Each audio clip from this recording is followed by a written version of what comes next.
Добрый вечер всем, несмотря ни на что.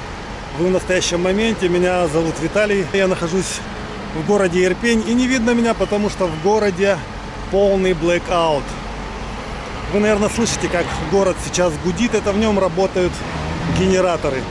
Я хочу сегодня пройтись с вами немножко по вечернему городу. Сегодня 8 ноября 2022 года.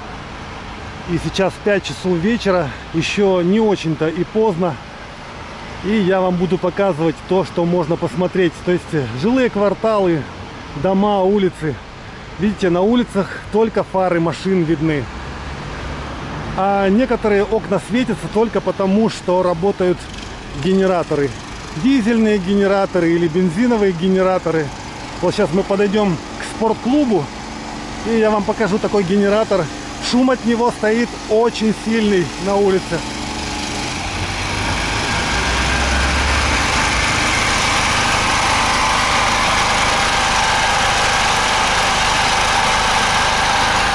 Вот такая штуковина, и она дает свет вот на этот спортивный клуб, а повсюду вокруг нигде света больше нету. Давайте пройдем, посмотрим, может быть еще где-то есть свет. Я хочу сейчас пешком пройтись по центральным улицам от центрального рынка, вот здесь у нас рынок, и до центральной площади, посмотреть на дома, на магазины, что работает, что нет. И расскажу вам немножко про то, какая обстановка в городе, как отключают свет, что происходит вообще с теплом, как вообще ирпенцы выживают в этой ситуации. Вот, посмотрите, видите, небольшой магазинчик тоже светится, не знаю, у него не слышно шума генератора, скорее всего он работает на каких-нибудь аккумуляторах. Существует возможность, кроме генераторов, подключать бесперебойники, это аккумуляторные системы, которые позволяют какое-то время освещать помещение. Не буду быстро идти, чтобы не расплывался кадр, потому что в такой темноте камера плохо снимает. Видите, очертания домов, все окна потухшие.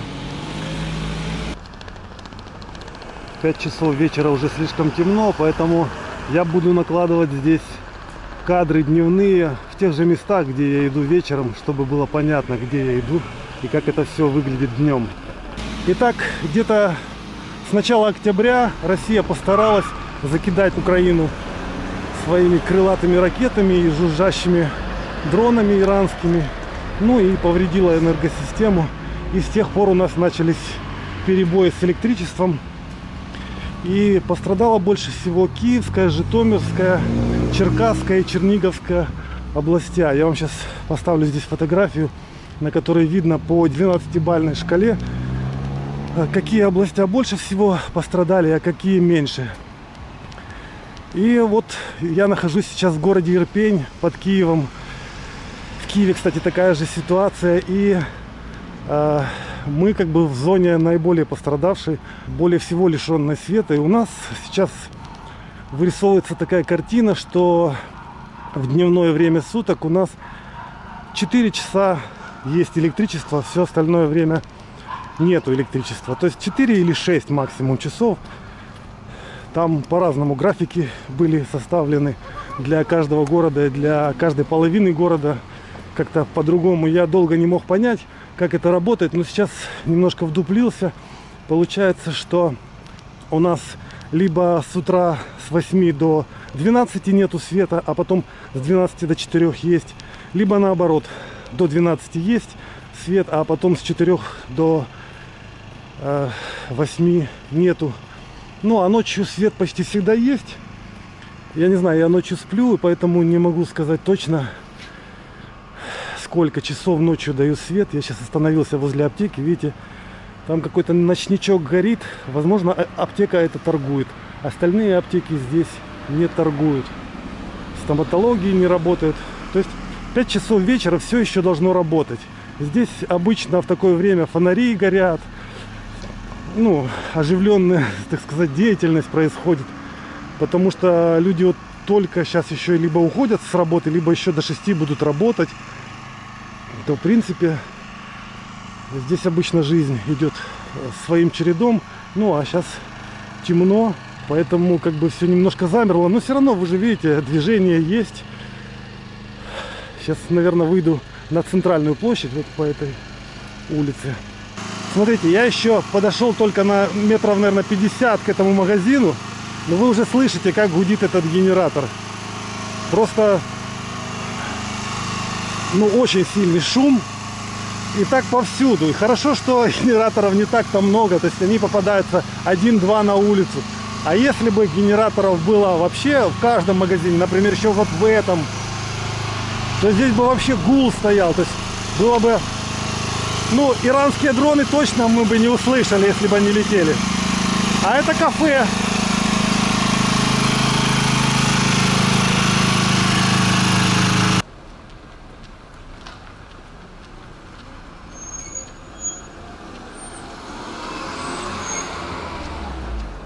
Проблемы из-за света возникают совсем. И с отоплением, и с подачей воды, и с работой у граждан. Сейчас еще не так холодно. Сегодня всего лишь 9 градусов тепла. Ну, я имею в виду, еще минуса нету. Днем тепло. Поэтому 6 часов... Ой, не 6, получается, в сумме, если брать ночное время, когда отдают электричество, и плюс дневное, то... В сумме получается около 12 часов в сутки. Достаточно для того, чтобы нагреть такую квартиру, как у меня. Небольшую, однокомнатную. И выходит, что она не успевает остыть. У меня там стоит котел. Индивидуальное отопление, газовый котел. И он без электричества не работает. Но он успевает нагреть квартиру за ночь и за 4 часа днем. И она не остывает. А вот в старых советских панельных домах, где централизованное отопление, хотя в Ирпене таких совсем немного домов, в этих домах там проблема, во-первых, отопление еще не дали, все пытались обогреваться электрообогревателями, но, понятное дело, когда нету электричества, то какие электрообогреватели? В общем, мерзнут люди уже, ну, то есть настывают квартиры и прохладно, не то, что мерзнут. Но я бы не сказал, что это пока какая-то большая проблема. Вот магазин Эльдорадо и высокоэтажный дом на центральной площади. Я надеюсь, видно очертания. Некоторые окна горят, но это не значит, что там есть свет. Там либо у них аккумуляторы, либо они используют какие-то, ну, осветительные приборы на батарейках или на аккумуляторах. Я, например, у себя дома гирлянду от елки использую в такой момент. Просто включаю ее в Powerbank, и она горит, там она немного потребляет электричество, потому что она на диодах. И таким образом спасаюсь. Жаль, у меня только одна такая гирлянда, так можно было во всех комнатах ее разместить, во всех помещениях. И было бы красочно, светло.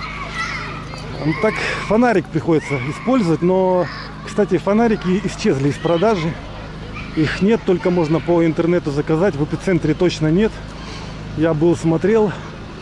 И поэтому, ну, сейчас повышенный спрос на это все. Вообще на всю такую технику, на бесперебойники. Но бесперебойники очень дорогие. Это системы аккумуляторные. И они спасают на некоторое время только. На несколько часов. Если, кстати, отключение электричества продлится в таком же режиме, как сейчас, то есть... ну, по 4 часа есть, по 4 часа нету, то, в принципе, выжить можно. Нормально можно жить. То есть мы не замерзаем, не пропадаем. Если же, конечно, отключение электричества получится уже, ну, как бы на более длительный срок, на несколько дней, например, то мы можем уже начать замерзать. Но нам обещают, пойду в сторону от гудящего генератора. Я сейчас иду по центральной площади, кстати, в Ирпене. Наверное, вам ничего не видно, но я специально рассказываю, чтобы вы понимали по очертаниям хотя бы где это. И довольно много людей на площади. Вот. Фонарики здесь у нас красивые, но не горят сейчас. Фонтан рядом, но не работает сейчас. И я двигаюсь в сторону мэрии. Хочу показать вам мэрию. В ней там светятся окна. Ну, это понятно, мэрия должна освещаться. Больницы должны освещаться постоянно, потому что, ну, как бы там важные дела происходят.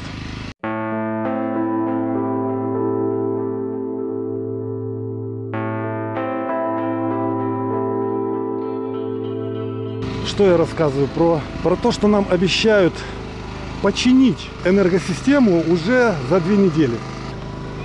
Вот люди с фонариками, видите, ходят, выгуливают собак. Если Россия нас снова не разбомбит, то можно будет надеяться на то, что появится свет. Кстати, если вы не знаете, не слышали, ну, в Украине все слышали об этом, Кличко заявил о том, что Киев могут эвакуировать из-за того, что есть возможность такого полного блэкаута, когда вообще не будет возможности подавать никакого электричества. Но мне кажется, это какой-то вообще бред. Бредовый. Кличко, конечно, этим отличается. 3 миллиона человек эвакуировать куда? На чем? Как? Захотят ли люди бросать свое жилье, квартиры только из-за того, что нету света? Если люди не хотели под бомбами уходить из дома, вот в боевых действиях не хотят иногда дома свои оставлять, то как же они захотят взять куда-то поехать? Тем больше неизвестно куда, я не пойму. Вот на Западную Украину, там, конечно, как бы со светом получше, да, согласен. Но все равно туда может прилететь, и там станет хуже. Памятник Тарасу Шевченко прямо передо мной. Если вам присмотреться, будут видны его очертания. Вот Тарас Григорьевич стоит с какой-то палочкой и, видимо, дирижирует. Мэрия освещается, людей много. И я хочу вам показать, работают ли магазины. Вот здесь у нас есть торговый центр, и в нем горят окна. Это говорит о том, что там тоже генераторы работают. Там продуктовый магазин есть, Фора. Насчет вообще магазинов скажу, что большинство, конечно, магазинов во время отключения света не работает. Как-то я проехал по Ирпеню на машине, искал магазин для того, чтобы затариться. АТБ ни один не работал. Продуктами хотел затариться. И нашел только Новус, центральный наш самый большой Новус, который работал. Но сюда я не заезжал, и здесь оказалось еще Фора работала, но я не знал об этом. Вот здесь более-менее светло. Видите, как у нас тут обычно красиво, вот эти вот изогнутые светильники, столбы красивые с подсветкой. Тут дает такую иллюминацию приятную, вечернюю. Но, а сейчас этого нету. Здесь у нас озерцо небольшое, там его не видно в темноте. Кустики. Здесь мы разводим боевых комаров. Ой, жужжат они. Вот украинцев не кусают, а летят сразу в Россию. Там россиян кусают. Для чего я это все показываю? Ну, не для того, чтобы сказать, что все плохо там или как страшно. Наоборот, я просто хочу показать то, как есть вообще. Вы можете по этой атмосфере судить, вот по людям, проходящим мимо, о том, как живет Ирпень, и есть ли тут какой-то страх, паника или еще что-нибудь. Потому что, по сути дела, вот этой вот бомбежкой энергоструктуры российское руководство пыталось ввергнуть Украину в панический страх и добиться каких-то результатов. Ну, на самом деле я не вижу в этом никакого смысла. То есть результатов тех, которых они хотят, они не добьются. Да, нам будет трудно. Нам уже стало труднее. Я, например, работу практически потерял. Я не могу работать при таком графике. Тем более, что последние 2 недели я даже не мог понять, какой там график. Вот только несколько дней я понял, как отключают электричество, в какие часы. И то каждый день по-разному. Вот видите, в Форе очередь стоит. Люди покупают продукты. Генератора не слышно. Возможно, он там с той стороны. Я сейчас приближаюсь к железной дороге, и здесь больше света. Потому что железную дорогу не отключают. Здесь как раз все люди ходят с одной стороны железной дороги на другую. Здесь подземный переход у нас, поток машин, железнодорожный вокзал. Вот такая картина. Ну, кое-где, видите, все-таки свет есть, но в основной массе это все во тьме и будет до 8 часов вечера. Вот в таком состоянии. Светофоры не работают. Сейчас придется мне так вот в наглую переходить. Надеюсь, что люди остановятся. Да, вот остановился человек. И тут выхожу на пятачок. к подземному переходу.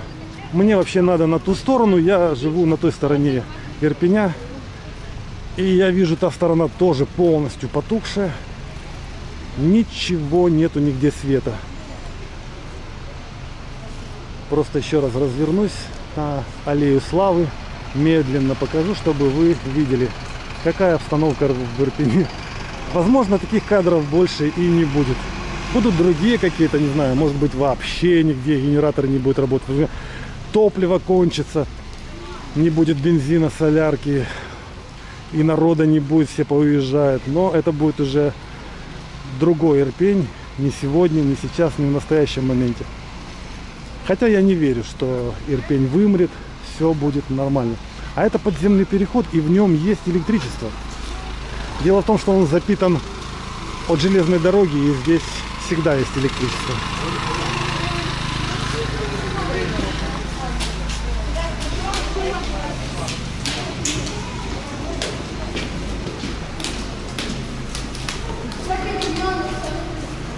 Вот цветочками даже торгуют здесь, калиной.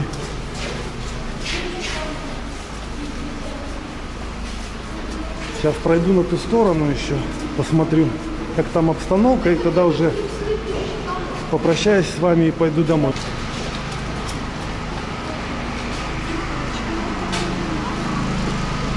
Так. Ой, а здесь вообще все гудит, слышите, все гудит. Здесь генератор большой гудит. Просто как в цеху каком-то. Там большой генератор. Но зато работают магазинчики. Вот Ева работает. То есть если нужно что-то купить, то можно купить. Дома в темноте, квартиры без света, а магазинчики работают. Кстати, насчет товаров. Дефицита товара нет. Вот, например, магазинчик полуфабрикатов. Здесь полно колбасы, пельменей всяких. Вот мясо тоже работает, там есть мясо. Но, конечно же, все немножко подорожало за последнее время. Особенно яйца. Вы, наверное, слышали, яйца по 70 гривен за десяток. Это невиданная цена, конечно, доселе. Но они уже так пару недель по 70 гривен. Я думаю, сезонно они всегда дорожали. А сейчас еще, говорят, пару птицефабрик пострадали от бомбежек. Поэтому вот и цена выросла. К весне они обычно дешевеют. На этой стороне у нас было 3 супермаркета больших. АТБ полуразрушенный. Остальные 2, они просто еще до войны почему-то закрыли. Поэтому здесь только маленькие магазинчики, киоски. Здесь можно и кофе даже попить сейчас. Все, друзья, сегодня я хотел просто показать вам ночной Ирпень. Да он не ночной сейчас, еще нету 6 часов вечера. Но вот такой blackout в Ирпене, как это выглядит на самом деле. Я надеюсь, вы прочувствовали эту атмосферу, слышите этот шум. Это впервые, наверное, за всю историю нашего славного города, героя Ирпеня. Вот такая ситуация. Надеюсь, это ненадолго. Встретимся с вами в следующих видео. Всем мира. До свидания. Як зійдуть сніги з гір потоками, ой, глибокими навесні, забринить дорога та неспокоєм, вдалині мені, вдалині. Зимна осінь ще той слід листям не накрила, бо до тебе навесні я повернусь, мила. Твої руки я візьму знову в свої руки, не розквітне поміж нас жовтий квіт розлуки. Зимна осінь ще той слід листям не накрила, бо до тебе навесні я повернусь, мила. Твої руки я візьму знову в свої руки, не розквітне поміж нас жовтий квіт